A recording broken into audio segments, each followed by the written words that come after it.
Hi అండి, అందరూ ఎలా ఉన్నారో? అందరూ బాగున్నారో? నేనైతే చాలా బాగున్నాను. అనుడికి మీకు ఘన స్వాగతం. ఈరోజు స్పెషల్ ఏంటంటే పచ్చిమిరపకాయలతో పచ్చడి.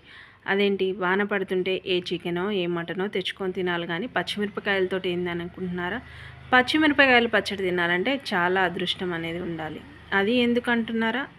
దీని రుచి ముందు చికెన్లు మటన్లు ఏం సరిపోతాయి, అయితే చేయడానికైతే రాదా? అయితే ఇంకెందుకు ఆలస్యం, ఇలాగా పొడవుగా ఉన్న పచ్చిమిరపకాయలు తీసుకోండి. అలాగే చిన్న చిన్నగా పొట్టి పొట్టిగా కొంచెం కారం ఎక్కువ ఉన్న పచ్చిమిరపకాయలు, లేదంటే కొన్ని బజ్జి మిరపకాయలన్నీ తీసుకొని చేసుకోండి. అదరహో అనాల్సిందే. ఇలాగా బాగా వాన కురుస్తున్న టైంలో ఇలా పచ్చిమిరపకాయలు పచ్చడి చేసుకొని తింటే స్వర్గంలో భోజనం చేసినట్టుగా ఉంటుంది. అన్నట్లు ఈ పచ్చిమిరపకాయలు నూనె లేకుండా వేయించుకున్నాము, మర్చిపోయామనుకుంటున్నారేమో. అస్సలకి నూనె అనేది వేయకూడదండి. నూనె ఎప్పుడు వేసుకోవాలనేది మాత్రం చూసాను. ఈ పచ్చిమిరపకాయల మీద కొంచెం నల్ల నల్లగా మచ్చలు అనేవి ఏర్పడాలి. ఇలా చేసుకొని తింటే మీ పిల్లల నుంచి పెద్దవాళ్ళ వరకు కంచాడం అన్నం తింటారు.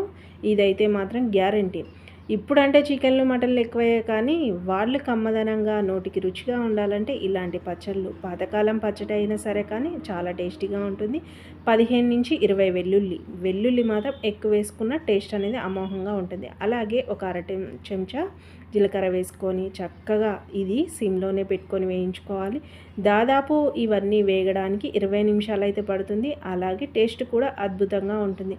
ఒక గుప్పెడున్నర పల్లీలు, మన గుప్పెడితో చెప్తే అయితే అర్థమవుతుంది కదా, ఒక గుప్పెడున్నర పల్లీలు అయితే వేసుకోండి. ఈ పల్లీలు కూడా సేమ్ కొంచెం నల్ల నల్లగా మచ్చలు ఏర్పడే అంతవరకు వేయించుకోండి. అన్నట్లు జీలకర్ర మాడిపోతుంది అనుకుంటున్నారా? ఏమీ మాడదండి, కాస్త దూరగా వేగుతుంది. ఎందుకంటే మనం సిమ్లోనే పెట్టి వేయించుకున్నాము. అలాగే ఒక టీ స్పూన్ అంత మాత్రమే ఆయిల్ వేసుకోండి. ఆయిల్ ఎక్కువ మాత్రం వేసుకోకండి. ఇది నలుగురికి క్వాంటిటీకి అయితే సరిపోతుంది. అలాగా పచ్చని ప్రకృతి వైపు వెళ్ళి ఇలాగా పచ్చిమిరపకాయ పచ్చడి వేసుకొని తింటే ఆ టేస్టే వేరు. స్వర్గం అనేది ఎక్కడో లేదన్నట్టుగా ఉంటుంది. అలాగే మీకు కావాలంటే కొత్తిమీర అయినా వేసుకోండి, లేదు అంటే పుదీనా. ఇవి కూడా లేవు అంటే మన ఇంట్లో ఎప్పుడు ఉంటుంది కదా, కరివేపాకు కూడా వేసుకోండి. టేస్ట్ అనేది అద్భుతంగా ఉందనడానికి ఇంకేమైనా ఉందా అనే విధంగా అయితే ఉంటుంది.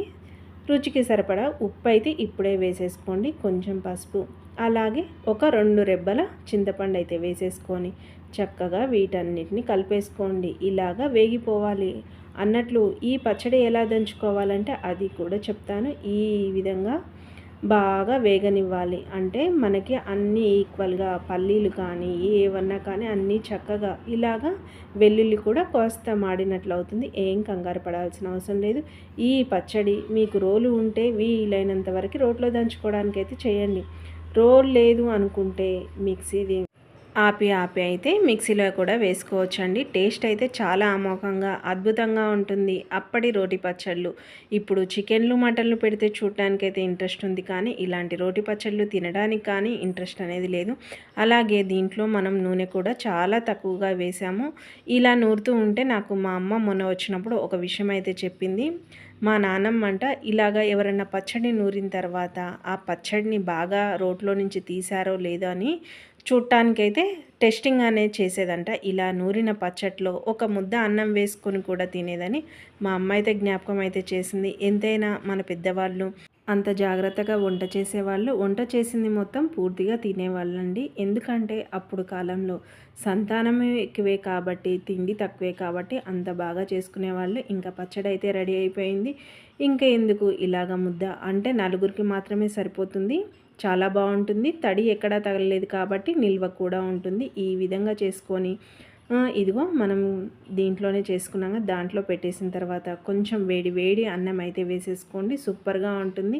మరి మా నాన్నమ్మను గుర్తు చేశాను కదా, మా నాన్నమ్మకు తగ్గట్టు నేను కూడా అనిపించుకోవాలి కదా అని కొంచెం అన్నము అలాగే నెయ్యి వేసుకొని శుభ్రంగా ఇలాగా రోట్లో వేసుకొని అన్నం తింటే, నిజంగా రోట్లో వేసుకొని అలానే తినకూడదు కాబట్టి కొంచెం ప్లేట్లోకి అయితే పెట్టుకొని తిన్నాను. అద్భుతంగా ఉంది అనడానికి ఇంకేమైనా పేరు ఉంది అంటే ఈ పచ్చడే అండి.